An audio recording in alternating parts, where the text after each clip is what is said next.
Shalom, saudara terkasih dalam Tuhan, kembali bersama saya Rara Siahaan dari Filler Lady di program News from the Future. Hari ini kita harus berwaspada karena ada kembalinya setan atau spirit yang lebih jahat. Apa maksudnya saudara? Mari kita buka firman Tuhan Matius 12 ayat 43 sampai 45. Apabila roh jahat keluar dari manusia, ia pun mengembara ke tempat-tempat yang tandus mencari perhentian. Tetapi ia tidak mendapatinya. Lalu ia berkata, aku akan kembali ke rumah yang telah kutinggalkan itu.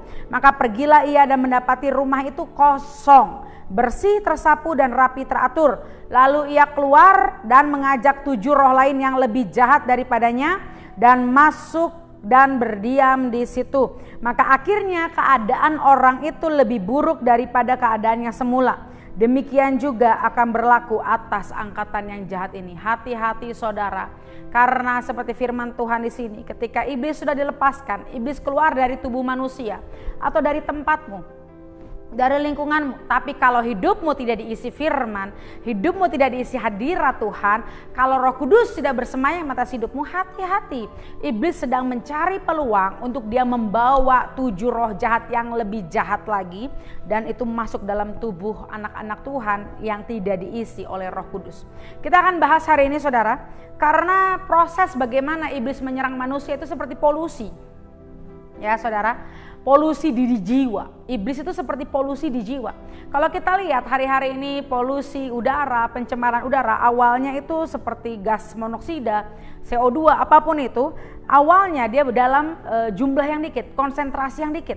Tapi ketika dia semakin banyak dia baru berbahaya dan menyerang kesehatan manusia, bahkan tidak sedikit yang menimbulkan kematian. Oleh karena itu awalnya dia mencemari. Tapi kalau dibiarkan, dia menguasai, sama dengan iblis, dengan setan saudara.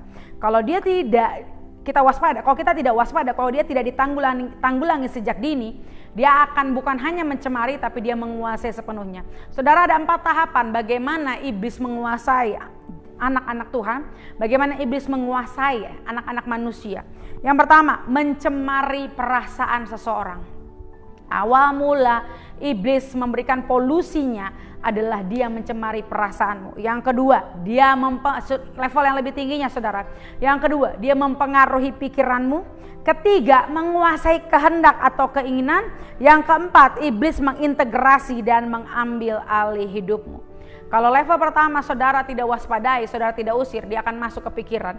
Kalau dalam pikiran saudara tidak bisa menang, dia akan masuk ke dalam kehendak atau keinginan. Dan yang terakhir yang sangat mengerikan, bagaimana iblis mengambil alih hidup manusia. Bagaimana kalau kita lihat ada manusia-manusia yang begitu kejam seperti iblis, dia tidak punya perasaan, dia melakukan kehendak setan, itu artinya dia sudah dikuasai sepenuhnya oleh si jahat. Saya akan beri contoh saudara, misalkan roh ketakutan. Awalnya mencemari perasaan, kau muncul perasaan takut, kau muncul perasaan gelisah, kau muncul perasaan khawatir. Kalau saudara nggak lawan dengan firman Tuhan, kalau saudara nggak lawan dengan hadirat Tuhan, dengan pujian penyembahan, lalu itu mempengaruhi pikiran, akan banyak suara-suara di pikiranmu. Makanya tidak sedikit orang akhirnya menjadi depresi, dia banyak double voice di pikiran mereka.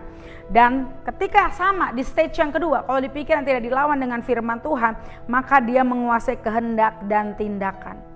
Ada suara-suara masuk yang membuat tindakan saudara mungkin jadi mamon, mungkin saudara akan jatuh dalam berbagai macam dosa, tergantung jenis spirit apa yang sedang menyerang saudara. Dan yang paling mengerikan, ketika hidup manusia dikuasai sepenuhnya oleh setan, dia tidak lagi mau melakukan kehendak Tuhan, dia tidak lagi mau melakukan hal-hal yang berhubungan dengan Tuhan. Hari ini kita tolak, kita kebas patahkan dalam nama Yesus semua serangan, semua polusi, semua penguasaan iblis atas hidup kita saudara. Tujuan akhir dari iblis, kenapa dia menyerang manusia, adalah dia ingin membinasakan, dia mau mengambil alih hidup manusia. Iblis tujuannya seperti firman Tuhan berkata, pencuri datang hanya untuk mencuri, membunuh dan membinasakan. Iblis datang, dia hanya mau mencuri, membunuh, membinasakan. Tujuan akhirnya adalah membinasakan. Dan kita berdoa, kita waspada mulai dari setiap area hidup kita. Kita lihat apa saja pencemaran-pencemaran yang sedang iblis kerjakan. Saudara, ketika roh jahat diusir, dia mengembara ke tempat yang tandus, ke gurun-gurun yang tandus.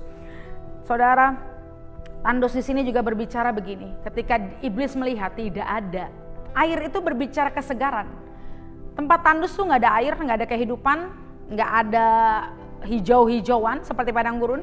Artinya saudara hati-hati kalau di keluargamu, di kantormu, di pabrikmu seperti tempat-tempat yang tandus, padang gurun.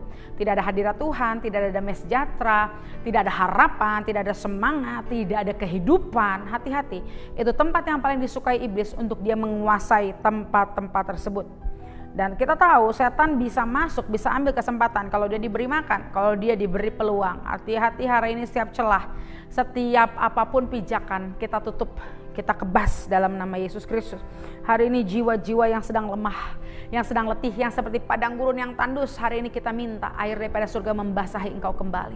Kita minta hadirat Tuhan menjamah keluarga kita, menjamah kantor, usaha, pekerjaan, pelayanan kita, sehingga tidak ada tempat tandus, tempat yang kering yang bisa didiami oleh si jahat. Saudara, iblis sangat tahu destiny setiap kita anak-anak Tuhan. Iblis bukan menyerang pribadinya, iblis serang destininya. Iblis serang panggilan hidup yang ada atas hidup kita. Dia sangat takut kalau anak-anak Tuhan menggenapi panggilan hidup yang Tuhan berikan. Dia tahu ketika ada seseorang yang punya destiny atau panggilan hidup sebagai pendoa, sebagai penginjil, sebagai gembala, sebagai hamba Tuhan, dia sangat takut anak-anak Tuhan mencapai destiny itu.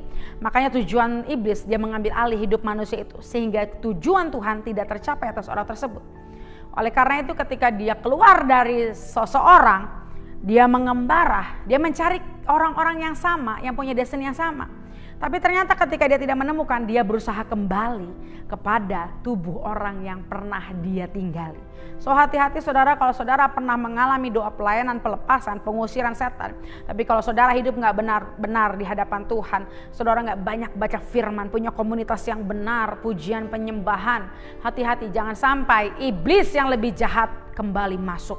Dan dikatakan, iblis itu kembali membawa 7 setan yang lebih ganas, saudara.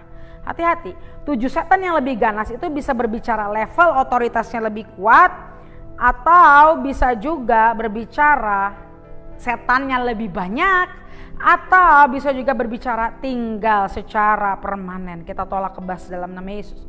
Itulah alasannya kenapa terkadang orang yang sudah bertobat, orang yang sudah mulai bertumbuh rohani, kenapa bisa kembali dalam old cycle? Kenapa bisa kembali dalam hidup yang lama? Kenapa bisa kembali dalam dosa-dosa yang lama? Hari-hari ini ayo kita berwaspada. Kita bersihkan hati, rapikan hati kita seperti tadi. Tapi bukan cukup hanya dibersihkan dan dirapihkan hati kita. Isi dengan Tuhan Yesus, isi dengan Roh Kudus. Jangan biarkan hati kita kosong, jangan biarkan jiwa kita kosong. Karena kalau kita tidak isi dengan hadirat Tuhan, dengan Tuhan Yesus, dengan Roh Kudus dalam hati kita, iblis berusaha mencari kesempatan, saudara. Saudara, ketika manusia berintegrasi dengan iblis, hidup akan jauh-jauh lebih buruk. Tandanya apa? Mental manusia tersebut semakin menurun, tidak punya naluri lagi.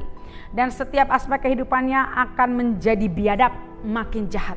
Orang-orang semakin biadab, semakin jahat, itu tanda ada level integrasi daripada kuasa kegelapan atas orang tersebut. Sebagai contohnya saudara, kalau orang-orang yang berintegrasi dengan setan, kita lihat contohnya Firaun.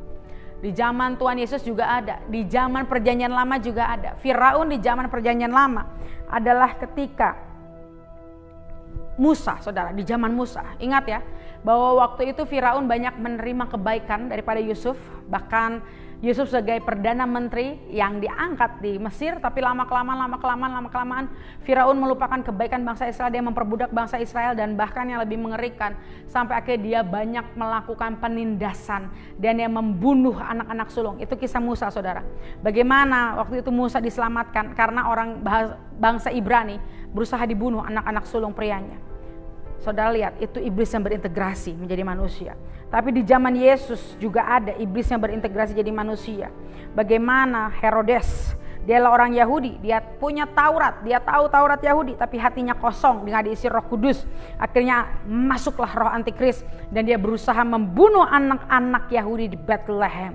Dan setelah zaman Yesus ada juga saudara manusia yang berintegrasi dengan iblis.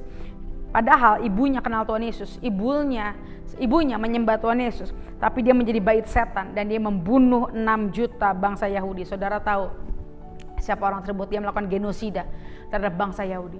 Jadi artinya secara kasat mata, secara sejarah kita melihat bahwa ada orang-orang yang menjadi bait setan karena dia tidak mengisi hatinya dengan Roh Kudus. Jadi demikian contohnya saudara, bagaimana level tertinggi, bagaimana dikuasai setan. Mungkin hidupnya seperti manusia pada umumnya, tapi hatinya, pikirannya, kehendaknya, jiwanya dikuasai iblis. Di zaman sebelum Tuhan Yesus, ada ketika zaman Musa, Firaun yang begitu sadis mau membunuh anak-anak Israel. Di zaman Tuhan Yesus ada Herodes. Dan bahkan setelah zaman Yesus ada orang-orang pembunuh-pembunuh kejam yang memusnahkan sebuah bangsa. Saudara, kita harus hati-hati dan berwaspada. Oleh karena itu hari ini kalau saudara sudah pernah doa pelepasan, doa pengusiran setan, saudara dilayani secara khusus, jangan saudara anggap remeh hidupmu dan bermain-main akan hidupmu. Karena berbahaya, iblis sedang mencari kesempatan. Dia mau membawa 7 kali setan yang lebih ganas. Entah itu bentuknya yang lebih tinggi otoritasnya atau jumlahnya, atau dia mau tinggal permanen. So hari ini tutup pintu hatimu dari setiap kegelapan, tapi hari ini dibuka hati kita untuk Roh Kudus yang berkuasa atas hidup kita. Firman Tuhan yang setiap hari menjadi makanan buat jiwa kita, buat roh kita saudara. Amin saudara. Mari kita yang cinta Tuhan, kita yang takut akan Tuhan, bersihkan hati kita.